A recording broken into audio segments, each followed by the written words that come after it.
Today I'm doing a video on my dad, his growing up years. I recently lost him. He passed away not quite 2 months ago. Almost 97 years old. Been doing incredibly well except the last month of his life where he could not eat or drink, and so he shriveled up to almost nothing. What I'm going to read now is what I read at the funeral. I have 3 brothers, and each of us had write-ups that we did, that we told the audience there. And so this is what I had, and I am Dale David Gehman, son of David and Louise Gehman, who had 4 boys.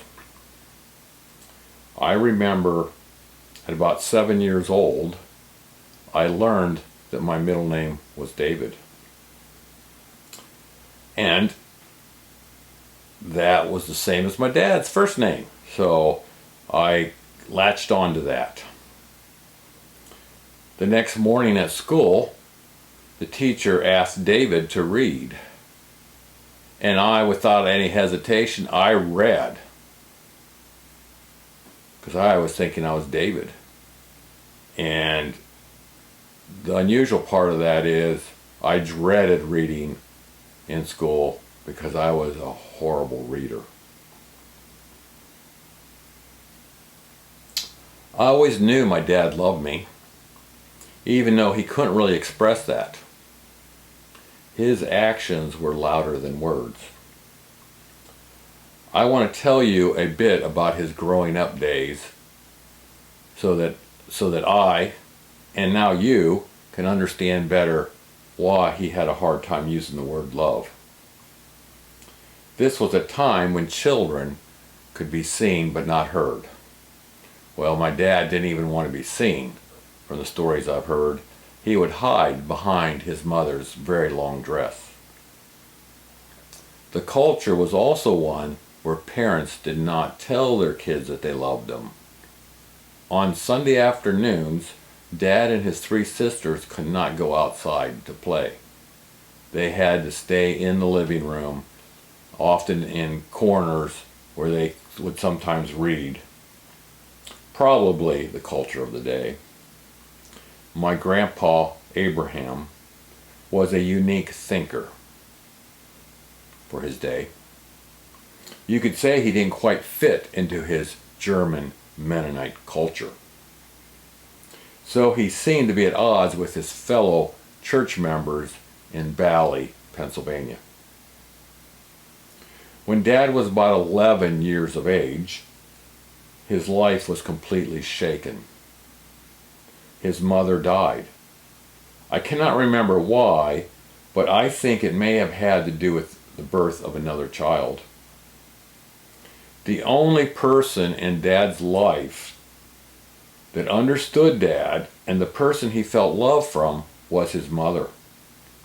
This death shattered his world.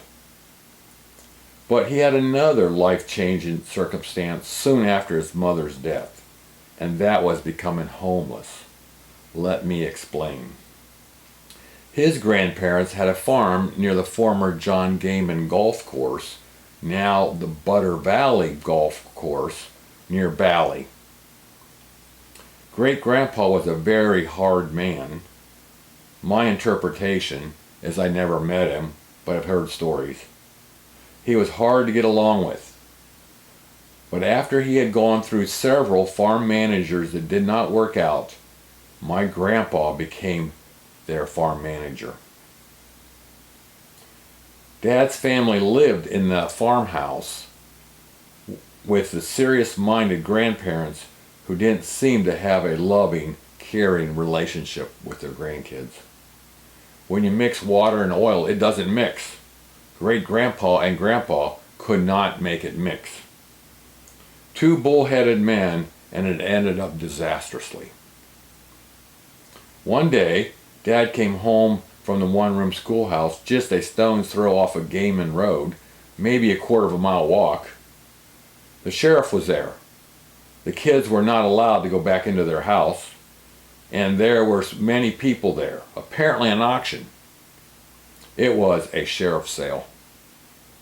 To make a long story short, apparently my grandpa allowed the farm to go into bankruptcy. The family lived in their car beside the schoolhouse just off of Gehman Road. Eventually, an uncle invited them into his house.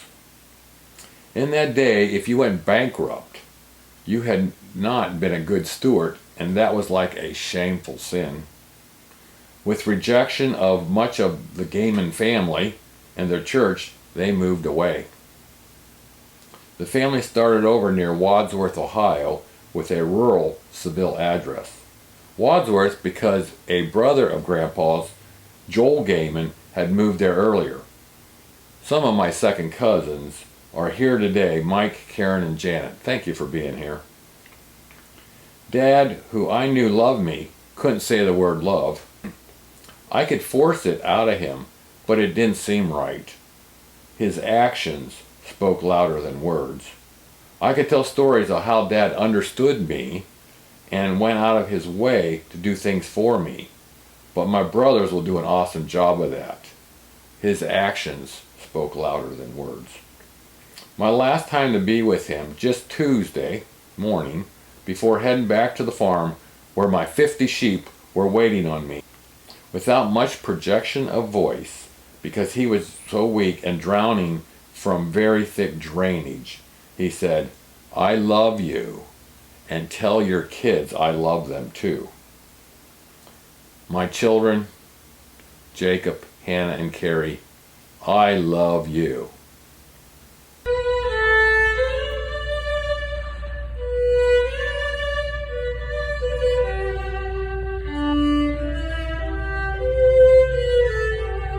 In 96 of Warville moved to his eternal home on Tuesday, May 28, 2024 at Ovilla Maple Terrace. This is his obituary. I've been already at peace. One of the things David shared with me on his journey at Orvilla was, because Orvilla has been changing, as we all are, but changing to become a aging in place assisted living facility. David said, "This is it. This is my last abode until I am home." And it worked. It was so for David. He was born in Montgomery County, Pennsylvania, July 20, 1927, to the late Abraham and Mary K Gehman, and married Ellen Louise Miller on December 10, 1954. She died March 5, 2015. He is survived by sons Dale, wife Kendra of Grottoes, Virginia, Daniel, wife Christina, Morton, Illinois, Stan of Albuquerque, New Mexico, and Wayne, wife Carmen of Harrisonburg, Virginia. 7 grandchildren: Jacob Gehman, Hannah, husband Jonathan Tolles, Carrie Gehman, Hans, wife McKay Gehman, Katrina Gehman, Christian Gehman, and Nathan Gehman, and 2 great-grandchildren, Diggory and Claire. In addition to his wife and parents, he was preceded in death by a grandson, Caleb Gehman, and 3 sisters. Oh Lord my God, when I in awesome wonder consider all the works thy hands have made, I see the sun